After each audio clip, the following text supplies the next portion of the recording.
जय हिंद साथियों और नमस्कार सभी भाइयों को। साथियों मैं आप सबका हर्ष कुमार स्वागत करता हूं आपके अपने चैनल लोन डिस्टर्ब में। साथियों लोन से संबंधित किसी भी प्रॉब्लम से छुटकारा पाने के लिए या फिर किसी भी मदद के लिए अगर आपको हमसे बात करना चाहते हो या फिर हमसे सलाह लेना चाहते हो तो ऊपर हमारा नंबर आ रहा है, व्हाट्सएप के माध्यम से हमसे जुड़ सकते हो, ठीक है। वरना कमेंट सेक्शन में भी अपनी प्रॉब्लम लिख सकते हो ताकि हम उसके ऊपर एक अलग से वीडियो बना के आपके प्रॉब्लम का निवारण कर सकें, ठीक है। साथियों रिकवरी एजेंट अगर घर आ जाए या फिर रिकवरी एजेंट का कॉल आ जाए तो उसे किस तरीके से निपटा जाए। बहुत सारे भाई हमसे ये बोलते हैं कि सर अगर रिकवरी वाला घर पे आ गया तो मैं आखिरकार उसे क्या बोलूंगा, मैं उसे कैसे समझाऊंगा, मैं उसे अगर अपनी प्रॉब्लम बताऊंगा वो तो बोलेगा पेमेंट कर पेमेंट कर पेमेंट कर। और ऐसा होता भी है कई बार। तो इनसे किस प्रकार से आप लोग निपट सकते हो, इनको 5 मिनट के अंदर, 5 से 10 मिनट के अंदर प्रॉपरली किस प्रकार से आप लोग भगा सकते हो और किस तरीके से आगे चल के इनका 100% निवारण। कई लोग ये भी बोलते हैं ना कि सर 10 रिकवरी वाले आएंगे, मैं उन लोगों को झेलना नहीं चाहता, सीधी सी बात है, मैं इसको प्रॉपरली ही बंद करना चाहता हूँ। तो उसको भी प्रॉपरली कैसे बंद कर सकते हो इसके बारे में भी आज बताएंगे, ठीक है। तो सबसे पहले तो मैं बता देना चाहता हूँ, आप लोग अपने मन के अंदर का डर निकाल लीजिए, ठीक है। कि रिकवरी वाला आ गया तो आपको खा जाएगा, वो आपको मारेगा पीटेगा फलाना ढिमकाना। बहुत सारे भाई लोग ऐसा बोलते हैं कि सर मारेगा तो नहीं आके, या फिर गाली तो नहीं देगा आके। अरे क्यों करेगा यार, सीधी सी बात है। मैं रिकवरी वाले बुरे हैं मैं बोलता हूँ, ठीक है। रिकवरी वाले लोगों की सामाजिक प्रतिष्ठा का थोड़ा बहुत ध्यान नहीं देते, लेकिन यार इतनी हरकतें उनको भी पता है कि अगर मैं ऐसा कुछ कर दूंगा या फिर ऐसा कुछ करने की ट्राई भी करूंगा ना तो वो तो जेल जाएगा ही जाएगा, उसकी एजेंसी बंद होगी और जो पूरा स्टेट है ना, उस स्टेट की जितनी एजेंसी होंगी सभी में बहुत बड़ा फर्क पड़ेगा, ठीक है। आगे चल के ना तो उनकी कोई बेल करवाएगा, ना ही किसी प्रकार से उनको जेल से छुड़वाने वाला कोई रहेगा, समझ रहे हो।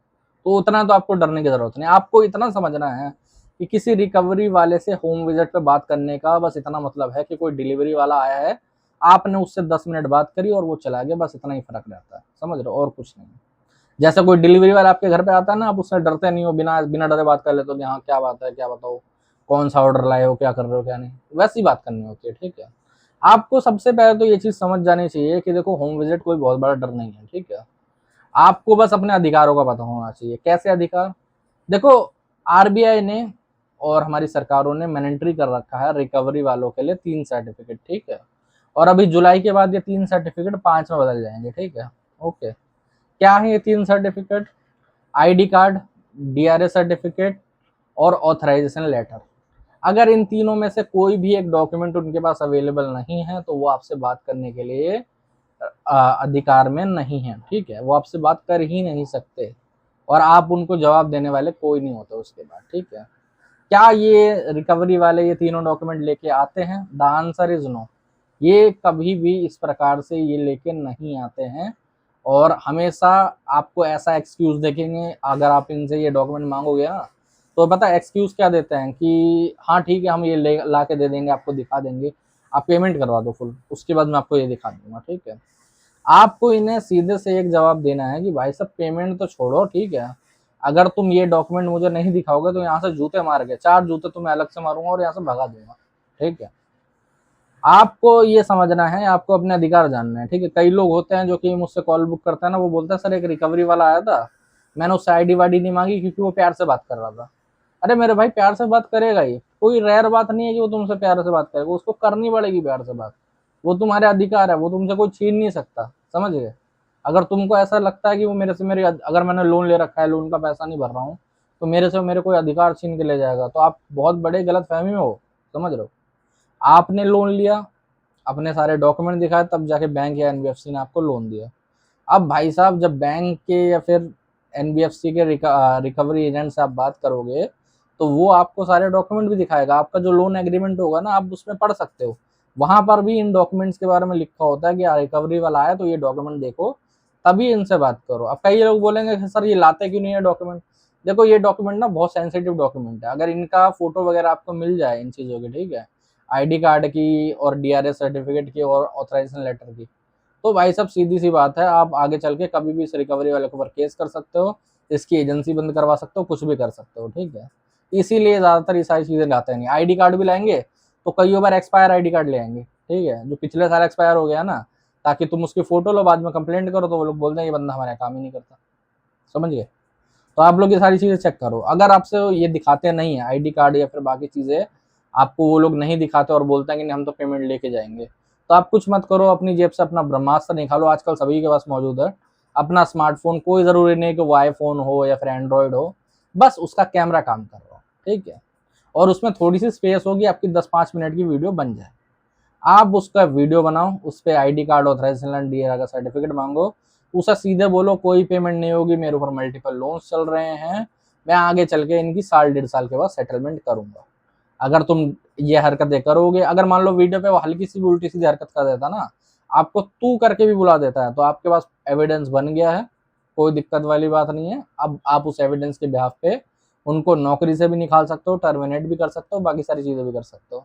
जैसे मैं आपको एक लाइव एग्जांपल दूंगा, बजाज फाइनेंस के कुछ तथाकथित रिकवरी एजेंट, ठीक है, हमारे एक सब्सक्राइबर जयपुर में रहने वाले हैं, वहां पर गए थे। अब उनसे जाके बदतमीजी करने लगे कि हम जाएंगे नहीं, पेमेंट करके ही जाएंगे। मैंने भी फोन पे बात करी, मैंने भी समझाया कि चले जाओ वरना बाद में दिक्कत होगी, नहीं जा रहे थे। एट दी एंड आधा घंटा बर्बाद करने के बाद खुद ही टाइम वेस्ट करके चले गए। अब कस्टमर ने सब चीजों की वीडियो बना रखी थी, हमने उसे ट्विटर पे डाला, खूब वायरल करवाया, ठीक है, और उसको वहीं पर से RBI में और बजाज पे कंप्लेंट करवा दी। अगले दिन ही उनके मैनेजर का हाथ जोड़ के फोन आ गया कि देखो, जो 3 रिकवरी एजेंट थे, 3 में से 2 को हमने टर्मिनेट कर दिया है और उनके खिलाफ एक FIR हो चुकी है, उसकी कॉपी भी उनको दी गई थी, ठीक है। हमने पूछा कि भाई साहब 3 को तो आपने कर, 2 को तो आपने कर दिया, आपने 1 को क्यों नहीं करा, 1 बज गया 3 में से। तो उन्होंने बोला कि नहीं नहीं, वो 2 ही गए थे, वो 1 ऐसे साथ में चला गया था। तो एक रूल और पता लगता है यहाँ से, बताओ क्या, कि रिकवरी एजेंसी की जो विजिट होती है ना, उनके अंदर 2 ही बंदे अलाउ होते हैं, 2 से 3 नहीं हो सकते। अब 3 बंदे क्यों टर्मिनेट नहीं करे गए थे इनके एंड से, क्योंकि अगर दिखा देते 3, तो फिर एजेंसी बंद करने की भी नौबत आ जाती है, समझ रहे हो। एट दी एंड उसके ऊपर भी एक्शन लिया गया, जो भी उसकी सैलरी होल्ड करी गई थी या केस करा गया। बाकी कस्टमर से उन्होंने हाथ पैर जोड़े, तो कस्टमर थोड़ा बहक गया उन बातों में और मान गया कि चलो कोई बात नहीं, छोड़ दिया हमने एक बंदे को, कोई दिक्कत वाली बात नहीं। तो आप लोग इस प्रकार से सारी चीजें कर सकते हो, समझ रहे हो। और कई लोग ये भी बोलते हैं कि सर अगर मान लो हम लोगों को ये विजिट को 100% रोकना हो, तो किस प्रकार रोका जा सकता है। और हाँ, एक चीज और बताना चाहूंगा कि अगर ये लोग मान ही नहीं रहे, बिल्कुल बैठे हुए हैं, उठ ही नहीं रहे, तो कैसे इनको भगाना है। आप लोग वीडियो रिकॉर्डिंग और बाकी चीजें कर लो और फिर 100 नंबर डायल कर दो, 100 नंबर, 112 नंबर डायल कर दो, पुलिस को बुला लो, ये उसके आने से पहले भाग जाएंगे, सीधी सी बात है, ठीक है, ओके। कोई डरने वाली बात नहीं, उन पर सीधे को ये महिलाओं से बदतमीजी कर रहे हैं। लोन का पैसा आप पुलिस पे भी बोल सकते हो कि मैं लोन का पैसा नहीं भरूंगा, मेरे पास नहीं है, मेरे कानूनी अधिकार है, मेरे ऊपर कोई FIR नहीं हो सकती। बट ये लोग आके यहाँ पर सामाजिक प्रतिष्ठा खराब कर रहे हैं, ये लोग अपने आप भाग जाएंगे। हमारे एक सब्सक्राइबर था गुजरात के, उनके साथ भी ऐसा हुआ था कि 2-4 IDFC बैंक के रिकवरी एजेंट चले गए थे और वो जा ही नहीं रहे थे। पुलिस को बुलाया गया, पुलिस आई, इनको PCR में भरा और बंदे को भी बुला लिया कि आओ वहां पर बात करें। वहां पर सीधी सी बात है कि वहां पर बोल दिया गया उनको कि कस्टमर पैसा भरे या ना भरे, आप जाके परेशान नहीं करोगे, ठीक है। अगर दोबारा एजेंसी के बंदे वहां पर गए तो हम अपनी तरफ से फिर निपटेंगे इनसे, ठीक है। बस बात खत्म हो गई, कस्टमर अपने घर आ गया आराम से, दोबारा कभी उनके यहाँ पर आया ही नहीं कोई IDFC की तरफ से। अब इसको 100% कैसे रोका जा सकता है बिना किसी विजिट हुए। कई लोग बोलते हैं सर विजिट अभी हुई नहीं है, तो बिना विजिट हुए रोक सकते हैं। हाँ रोक सकते हो, लेकिन आपको थोड़ा जागरूक कस्टमर बनना पड़ेगा। आपको वो जो कई लोग होते हैं, समझ रहे हो, कई बेकार लोग होते हैं, बेकार कस्टमर बोल सकता हूँ मैं, ठीक है, जिनको अपने अधिकारों का ही हनन करना होता है खुद से, उनके जैसा आपको नहीं बनना। जैसे मैं अपने 2 कस्टमर्स की आप लोगों को एग्जांपल दूंगा। मालवीय नगर के हमारे एक कस्टमर है, उनके साथ क्या हुआ था कि उनका मल्टीपल लोन्स थे, ठीक है। उनकी टाइम टू टाइम पहले मंथ से ही विजिट कंप्लेंट करी गई और 30 दिन कंप्लीट होने के बाद हमने RBI में मल्टीपल एक्शन एप्लीकेशन लगाई और RBI में मल्टीपल कंप्लेंट्स करवा दी, ठीक है। आप लोग 3 चीजें समझ लो, मेल करना है बैंक को, ट्वीट करना है बैंक के खिलाफ, ठीक है, लोन नंबर वगैरह डाल के विजिट के खिलाफ, और RBI में कंप्लेंट करनी है। उसके बाद आपके घर पे विजिट नहीं होगी, आपको डर नहीं रहेगा विजिट का। और बोलो, अगर कोई विजिट नहीं भी हुई है तो भी आप कंप्लेंट मार सकते हो, ठीक है, आपका पैर ही रुक जाएगा उससे। अब हमारे एक सब्सक्राइबर थे, ठीक है, हमसे जुड़े, कॉल वगैरह बुक करी। आप बात नहीं मानोगे, उनको मैंने 10 बार बोला होगा कि आप कंप्लेंट करो, मैं कंप्लेंट करवा देता हूँ आपकी, आप डिटेल मुझे भेज दो, नहीं करवा रहे। उनके घर में डेली आके उनकी फैमिली को कोई परेशान करके जा रहा है, लेकिन नहीं करवा रहे। पता है क्यों नहीं करवा रहे? क्योंकि उनको डर है कि कोई कंप्लेंट करूंगा तो मेरे ऊपर तो कोई एक्शन नहीं हो जाएगा। अरे यार, आपको पता होना चाहिए, तो मतलब बिल्कुल ही कोई अनपढ़ गवार जाहिल बंदा भी ऐसी चीजें नहीं सोच सकता। अब वो तो पढ़े लिखे हैं, वो तो कॉर्पोरेट में जॉब कर रहे हैं भाई साहब, और वो ये सोच रहे हैं कि यार मैं कंप्लेंट करूंगा तो मेरे ऊपर ही कोई एक्शन हो जाएगा। मेरे ऊपर ही किसी प्रकार की कोई बहुत बड़ी चीज कर दी जाएगी, समझ रहे हो। हम भी ऐसे कस्टमरों को फिर छोड़ देते हैं जब कोई मानता ही नहीं है बात। तो हम भी तो तभी हेल्प कर पाएंगे ना जब हम कंप्लेंट करेंगे, मेल करेंगे। उनको कोई मेल करो देने के लिए, वो नहीं करते। कोई आरबीआई में कंप्लेंट करने को बोलो, वो नहीं कर रहे। तो हम उसमें ऐसा क्या कर सकते हैं, फिर हम भी उस पर ध्यान नहीं देते ज्यादा, ठीक है। क्योंकि जो कस्टमर खुद की हेल्प ही नहीं करना चाहता, उसकी दूसरी कोई हेल्प कर ही नहीं सकता।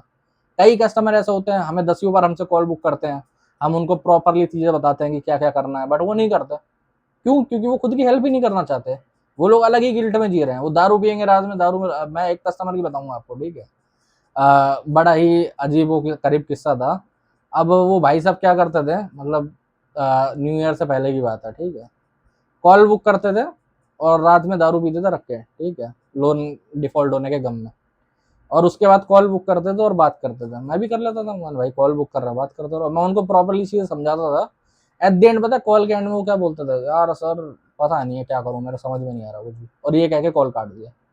बस सब चीजें बता रहे हैं कि आपको विजिट रुक जाएगी, कोई दिक्कत नहीं आएगी, ये चीजें करनी है।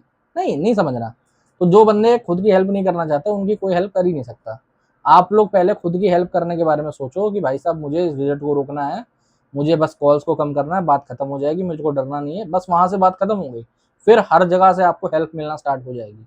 आप किसी का वीडियो देख के समझ सकते हो, किसी की सर्विस लेके समझ सकते हो, कोई एक्सपर्ट एडवाइस लेके समझ सकते हो। आपकी मर्जी रहेगी, आप जैसा चाहे वैसा कर सकते हो। आपको डर नहीं लगेगा, आपको कोई प्रॉब्लम नहीं होगी, ठीक है। कई बार कई लोग पढ़े लिखे होते हैं, लेकिन वो अपने नॉलेज का, अपने अधिकारों का सम्मान नहीं करते।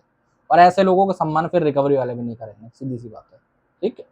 तो साथियों, आज के वीडियो में इतने। अगर आप लोगों को वीडियो अच्छा लगा हो तो चैनल को सब्सक्राइब कर लेना। अगर और कोई दिक्कत, प्रॉब्लम, परेशानी आ रही है तो ऊपर नंबर आ रहा है, व्हाट्सएप पर मैसेज कर सकते हो, ठीक है। जय हिंद सभी भाइयों को।